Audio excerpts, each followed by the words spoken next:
Salut à tous et bienvenue dans Chez vous. Aujourd'hui, nous avons rendez-vous dans le parc de la Mévelière, situé entre le bourg et le quartier des Ormeaux. Depuis 2013, il est devenu définitivement propriété de la commune et ce parc de 52 hectares va bientôt ouvrir au public.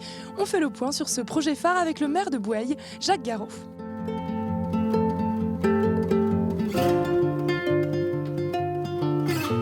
Jacques, nous sommes dans le parc de la Mévelière. C'est un espace de 52 hectares qui appartient désormais à la commune, mais ça fait depuis 2005 que vous avez prévu d'avoir ce lieu. Alors tout à fait, la commune a fait l'acquisition sous la forme d'un viager de ce domaine avec ce bâti du XVIIIe siècle l'ancien propriétaire est décédé en 2013, donc la commune en a pleinement la propriété, ce qui nous a permis depuis 2014 de mener de nombreuses concertations, de nombreuses réunions avec les Bosséens pour en définir l'avenir, puisque c'est quelque chose qui suscite beaucoup d'intérêt de la part de mes concitoyens. C'était essentiel justement que les habitants puissent être concertés sur ce qu'allait devenir cet endroit et ce parc. Pour nous, oui, même si bien entendu les élus, dans le cadre des élections, avaient émis quelques idées, mais c'était important, on va rentrer là dans une phase maintenant opérationnelle, de définir concrètement le projet. J'ai un certain nombre d'associations qui sont aussi en attente, je pense pour une pratique du swing-off par exemple, ou la pratique de la pêche dans ce bel étang. Donc il fallait aussi voir avec eux les modalités, donc c'est toujours en cours. Nous faisons travailler aussi un bureau d'études, un paysagiste, Paul Arène, pour définir la cohérence de l'ensemble de ces aménagements. Oui, parce qu'il y a plusieurs espaces dans ce parc. Et oui, 52 hectares, il y a 3 milieux en fait que l'on peut distinguer. Nous avons une partie boisée plutôt sur le nord du domaine, sur lequel nous devons sécuriser les allées pour que les promeneurs puissent circuler en toute sécurité. Il y a ces milieux humides ici, sur lesquels la pêche peut se pratiquer, notamment sur le grand étang. Il y a un curage organisé, ça ne sera pas possible avant 2018, mais des travaux à faire. Et puis il y a des prairies, qui autrefois certaines étaient plantées de vignes, il y a déjà maintenant plusieurs générations. Et non, on envisage sur une partie de ces espaces de produire en bio les besoins pour nos cantines scolaires municipales. On arrive en 2017, le projet se précise. Et oui, parce que dans le budget 2017, il y a 300 000 € qui vont être consacrés à ces aménagements pour ouvrir à l'occasion des Journées du patrimoine les espaces de circulation. Nous restons simplement sur le parc et pas sur le bâti aujourd'hui.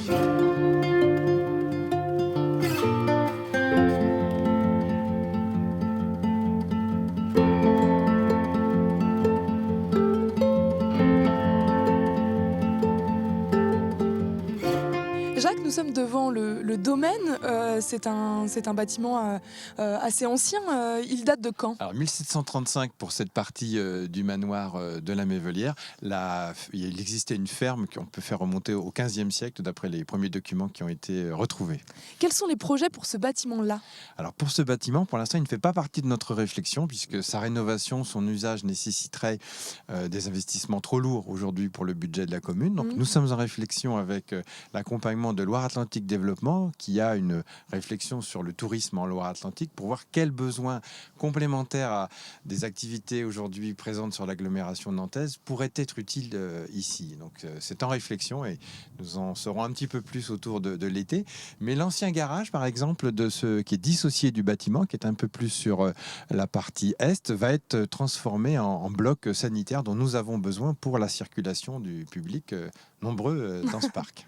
Il y a aussi un projet d'agriculture. Vous en avez un peu parlé. Alors, oui, qu'est-ce qui va être concrètement ? Parmi les pistes qui ont été présentées et discutées avec mes concitoyens, il y a cette idée de pouvoir redonner une partie des terres à l'agriculture biologique de façon à produire les besoins en légumes, une partie des besoins en légumes pour nos cantines scolaires. Ça, c'est du circuit court. Voilà, c'est produit à la Mévelière et dégusté à Maris-Bastier et Victor Hugo dans les assiettes. C'est un très très beau projet justement. C'est très mobilisateur et nous travaillons avec une association d'agriculteurs pour nous aider à accompagner un jeune agriculteur ou un agriculteur en reconversion bio ici. Il y a aussi tout un travail sur l'écologie et protéger ce lieu, quoi. C'est le deuxième axe de notre travail, puisque nous avons des milieux très différents, les espaces boisés, les zones humides et les prairies. On peut aussi faire de l'éducation à l'environnement à travers ce circuit de découverte, en faire profiter tous les usagers, leur faire comprendre au fil l'intérêt de ces différents milieux. Alors la prochaine étape, c'est septembre.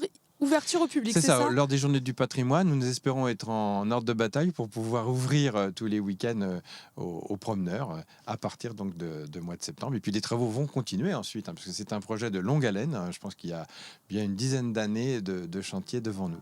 Donc dans 10 ans, il faut qu'on revienne ici pour voir Oui, mais comment il tous aura... les ans, il faut venir tous les ans voir, contrôler les travaux et pouvoir profiter de ce très beau site. Très bien, merci beaucoup Jacques. Merci beaucoup.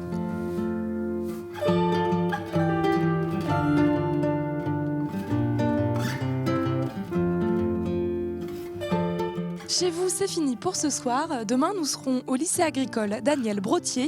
Excellente soirée sur Télé Nantes.